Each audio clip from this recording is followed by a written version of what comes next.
All right, shalom, everybody. So, hope everybody's having an awesome day of preparation.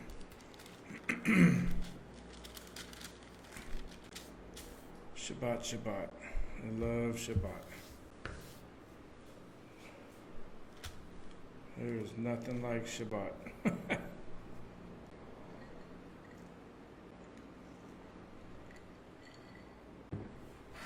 All right. Well, for y'all, Boker Tov, good morning, David and Michelle. Shabbat Shalom, almost. So almost, let's see, what time is it? It is about 3 o'clock here, so we've got about 5.5 more hours before we enter into Shabbat. So, but I'm definitely looking forward to it. All right, so we are in Yirmiyahu 32. The word that came to Yirmiyahu from Yehovah in the 10th year of Zedekiah, king of Yehuda, which was the 18th year of Nebuchadnezzar. For then the king of Babylon's army besieged Jerusalem, and Yirmiyahu the prophet was shut up in the court of the prison, which was in the king of Yehuda's house. For Zedekiah, king of Yehuda, had shut him up, saying, Why do you prophesy and say, Thus says Yehovah, Behold, I will give this city into the hand of the king of Babylon, and he shall take it. And Zedekiah, king of Yehuda, shall not escape from the hand of the Chaldeans, but shall surely be delivered into the hand of the king of Babylon, and shall speak with him face to face, and see him eye to eye. Then he shall lead Zedekiah to Babylon, and there he shall be until I visit him, says Yehovah. Though you fight with the Chaldeans, you shall not succeed. And Yirmiyahu said, The word of Yehovah came to me, saying, Behold, Hanamel, the son of Shallum, your uncle, will come to you, saying, Buy my field, which is in Anatot. From the right of redemption is yours to buy it, for the right of redemption. Then Hanamel, my uncle's son, came to me in the court of the prison according to the word of Yehovah, and said to me, Please buy my field that is in Anatot, which is in the country of Benjamin, for the right of inheritance is yours, and the redemption yours. Buy it for yourself. Then I knew that this was the word of Yehovah. So I bought the field from Hanamel, the son of my uncle who was in Anatot, and weighed out to him the money, 17 shekels of silver. And I signed the deed and sealed it, took witnesses, and weighed the money on the scales. So I took the purchase deed, both that which was sealed according to the law and custom, and that which was open. And I gave the purchase deed to Baruch the son of Neriah, son of Maaseiah, in the presence of Hanamel, my uncle's son, and in the presence of the witnesses who signed the purchase deed before all the Jews who sat in the court of the prison. Then I charged Baruch before them, saying, Thus says Yehovah Tzvaot, the Elohim of Yisrael, Take these deeds, both this purchase deed which is sealed and this deed which is open, and put them in an earthen vessel, that they may last many days.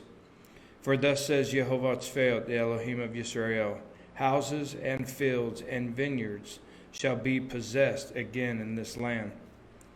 Now when I had delivered the purchase deeds to Baruch, the son of Neriah, I prayed to Yehovah, saying, Yehovah Elohim, behold, you have made the heavens and the earth by your great power and outstretched arm. There is nothing too hard for you. You show loving kindness to thousands, and repay the iniquity of the fathers into the bosom of their children after them. The great, the mighty El, whose name is Yehovah Tzvaot. You are great in counsel and mighty in work, for your eyes are open to all the ways of the sons of men, to give everyone according to his ways and according to the fruit of his doings. You have set signs and wonders in the land of Mitzrayim to this day, and in Yisrael among other men. And you have made yourself a name as it is this day. You have brought your people Yisrael out of the land of Mitzrayim with signs and wonders, with a strong hand and an outstretched arm, and with great terror. You have given them this land of which you swore to their fathers to give them, a land flowing with milk and honey. And they came in and took possession of it. But they have not obeyed your voice or walked in your law, your Torah. They have done nothing of all that you commanded them to do. Therefore you have caused all this calamity to come upon them. Look, the siege mounds. They have come to the city to take it, and the city has been given into the hand of the Chaldeans who fight against it, because of the sword and famine and pestilence. What you have spoken has happened. There you see it. And you have said to me, O Yehovah Elohim, buy the field for money and take witnesses. Yet the city has been given into the hand of the Chaldeans. Then the word of Yehovah came to Yirmiyahu, saying, Behold, I am Yehovah, the Elohim of all flesh. Is there anything too hard for me? Therefore, thus says Yehovah, Behold, I will give this city into the hand of the Chaldeans, into the hand of Nebuchadnezzar, king of Babylon, and he shall take it. And the Chaldeans who fight against this city shall come and set fire to the city and burn it, with the houses on whose roofs they have offered incense to Baal and poured out drink offerings to other gods, to provoke me to anger. Because the children of Yisrael and the children of Yehudah have done only evil before me from their youth. For the children of Yisrael have provoked me only to anger with the work of their hands, says Yehovah. For this city has been to me a provocation of my anger and my fury from the day that they built it, even to this day. So I will remove it from before my face. Because of all the evil of the children of Yisrael and the children of Yehudah, which they have done to provoke me to anger, they, their kings, their princes, their priests, their prophets, the men of Yehudah, and the inhabitants of Yerushalayim. And they have turned to me the back and not the face, though I taught them, rising up early and teaching them. Yet they have not listened to receive instruction. But they set their abominations in the house which is called by my name, to defile it. And they built the high places of Baal, which are in the valley of the son of Hinnom, to cause their sons and their daughters to pass through the fire to Molech, which I do not command them, nor did it come into my mind that they should do this abomination, to cause Yehudah to sin. Now therefore thus says Yehovah, the Elohim of Yisrael, concerning this city, of which you say it shall be delivered into the hand of the king of Babylon by the sword, by the famine, and by the pestilence. Behold, I will gather them out of all the countries where I have driven them in my anger, in my fury, and in great wrath. I will bring them back to this place, and I will cause them to dwell safely. They shall be my people, and I will be their El. Then I will give them one heart and one way, that they may fear me forever, for the good of them and their children after them. And I will make an everlasting covenant with them, that I will not turn away from doing them good, but I will put my fear in their hearts, so that they will not depart from me. Yes, I will rejoice over them to do them good, and I will assuredly plant them in this land with all my heart and with all my soul. For thus says Yehovah, just as I have brought all this great calamity on this people, so I will bring on them all the good that I have promised them. And fields will be bought in this land, of which you say it is desolate. Without man or beast it has been given into the hand of the Chaldeans. Men will buy fields for money, sign deeds and seal them, and take the witnesses. In the land of Benjamin, in the places around Yerushalayim, in the cities of Yehudah, in the cities of the mountains, in the cities of the lowlands, and in the cities of the south, where I will cause their captives to return, says Yehovah. You know, we just cannot ever, let me rephrase that. I can never get tired. Let me rephrase that. It never ceases to amaze me. The level of Yah's mercy And I'm going to do a teaching probably later on today, sometime tonight, maybe after Shabbat starts. It'll probably be, I don't know, food for thought message, or I might make it a lessons in the wilderness message. I haven't decided yet. But I want to get into some stuff that's really been on my heart lately for weeks. But you look at everything going on here. Jeremiah, Yah telling them what to go do, what to go say, and rebuke those who are saying stuff from Yah that aren't from Yah. And you see the hand of Yah being done in all of this. And you see Israel going and being taken into captivity. This is all a part of that time. And you see Yah exacting punishment and everything else.